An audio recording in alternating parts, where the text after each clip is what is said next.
This is the chord sheet that I've created for She Loves You by the Beatles. You remember we got this in the first video off the web.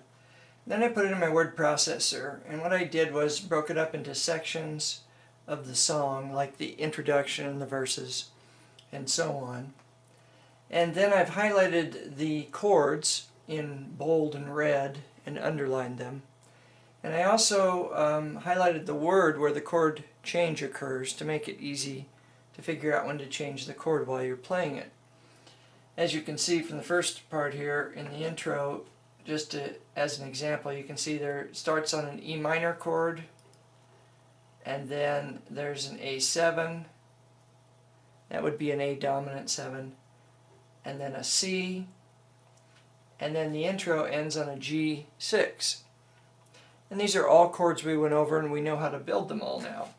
So what we could do is copy down the names of all those chords that we see here in the chord sheet and take them over to the piano and make sure we know how to play them all so that we're comfortable with that. And then we can start working through the song. So that's what we'll do. Okay, we're at the piano now, and I've written down all of the chords that we identified from our chord sheet. And there were 9 of them. And I put a little red dot by the 4-note chords just to indicate that those are a little more complicated. I've also moved the camera to the other side of the piano to emphasize the left hand, because a lot of the work that you do with chords will be done by the left hand, kind of like accompaniment or bass or even harmony. And if you're playing solo piano, most of the melody will be done with the right hand.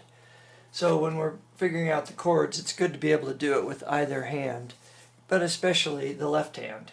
The chords we ran into, in the order we ran into them, begins with E minor. Remember how to build a minor. You start with the major and drop the middle note a half step. So to make an E major, you would play E, G sharp, and B. And if you drop the middle note a half step, that means the G sharp would go to a G natural. So E minor is E, G, B. Sounds like this. Okay, A7. Remember when you just see the 7 there, it means a dominant 7th. So how do you make a dominant 7th? Well, you play the major chord that's indicated, and then play the flatted 7th from the scale. A major is A, C sharp, and E. If you want to figure out the 7th note of a major scale, simply go up an octave from the root, so we go from A up to A, and come down a half step. That'll give you the 7th note. And what we want here for a dominant 7th is a flatted 7th. So we just drop that G sharp to a G, G natural, and what we get is A, C sharp, E, and G. Sounds like that. C, of course we know, it's C, E, G.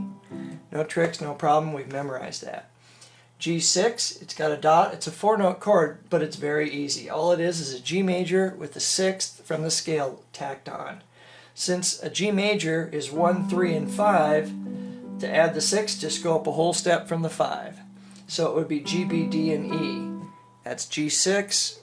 It sounds like this. That, by the way, is the chord they play at the end of the introduction to the song, and the chord that they play at the very end of the song. And it's very noticeable in the song because they're singing the harmony. If that's a G6, then the next chord G is pretty easy. Just drop the 6th. So you just play G major, which is G, B, D. The next one here is an E minor 7. It's got a red dot. It's a 4-note chord. We need to play an E minor, and then remember the rule on these that say E minor 7, any minor 7th, you can apply the minor both sides. So it's an E minor with a minor 7, or the way I think of it is an E minor with a flatted 7. So how do we make an E minor? Well, if you don't know off the top of your head, you should have memorized an E major, which is E, G sharp, and B. And how do you make a minor out of a major? You drop the middle note a half step. So that G sharp goes to G. Remember we did it over here with the first one. So it's E, G, and B. Now how do we make a minor 7th or a flatted 7? Well, just take the 7 and drop it a half step. And how do we get the 7th? Well, go up an octave to the E, come down a half step, and that's the 7th. Now we want to make a flatted seventh, so we drop it to D natural. So E minor 7 is E, G, B, and D natural. Sounds like this. The next one is B minor. How do we make a minor? Well, we start with the major and drop the middle note a half step. So for B, major would be B, D sharp, and F sharp. And we would drop the middle note, that's the D sharp, a half step to a D natural. So we'd have a B, D natural, and F sharp. Here's what it sounds like. Next one is a D7. That's a 4-note chord, has a little red dot by it that I put there.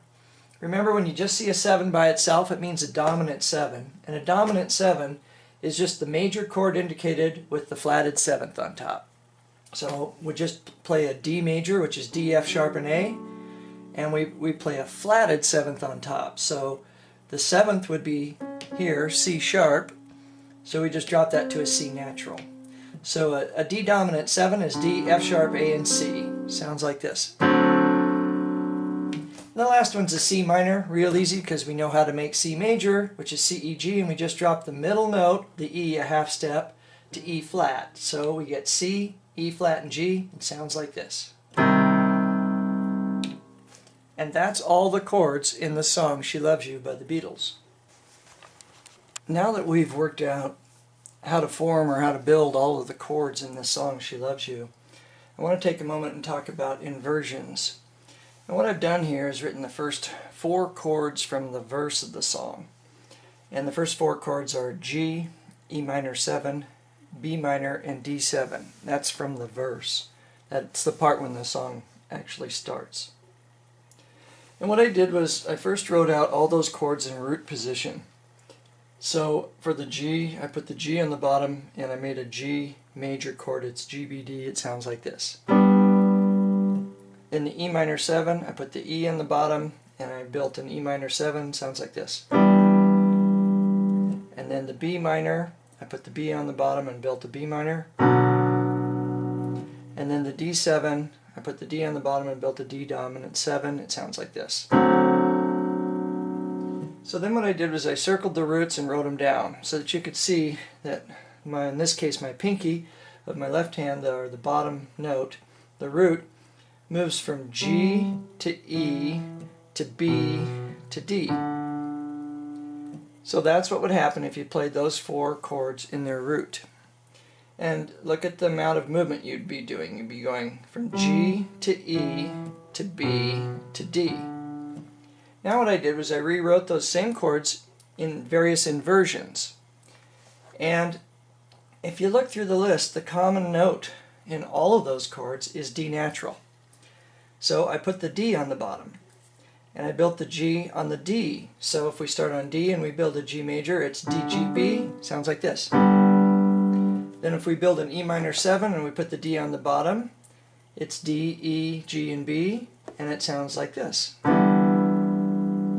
And then if we built a B minor with the D on the bottom, it's D, F sharp, and B. Sounds like this. And then finally we built a D dominant 7 with the D on the bottom. It's D, F sharp, A, and C. Sounds like this. Then what I did was I circled all the roots and wrote them down, and you can see the root never moves. And so if you were playing this version of it, this is what it would be like for you. You would play G, then you'd play E minor 7, then you'd play B minor, and then you'd play D dominant 7. And if you were looking at my hand while I did that, it barely moves. My little finger never moves, and nothing moves outside of the range that I have now. Let me do it one more time so you can see. I'll do it a little bit faster.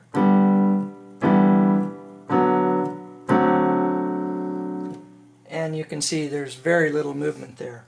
And so that's the point of inversions. In order to make the song smoother and easier to play, you can invert any of the chords to keep your fingers within a tighter range, if that's what you want. But recognize, of course, I'm not saying this is the best arrangement, or it sounds good, or it sounds better, or that it sounds bad.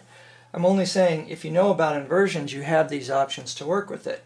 In fact, of course, in most songs, when you're playing solo piano, the chord changes are what drive the bass section.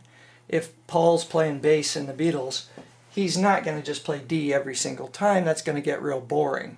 Similarly on the piano, if you just played D all the time, it would get boring. So generally speaking, you are going to be moving at least the root around to carry the song forward. But if you don't know about inversions, you're stuck constantly moving like this, even when you don't have to.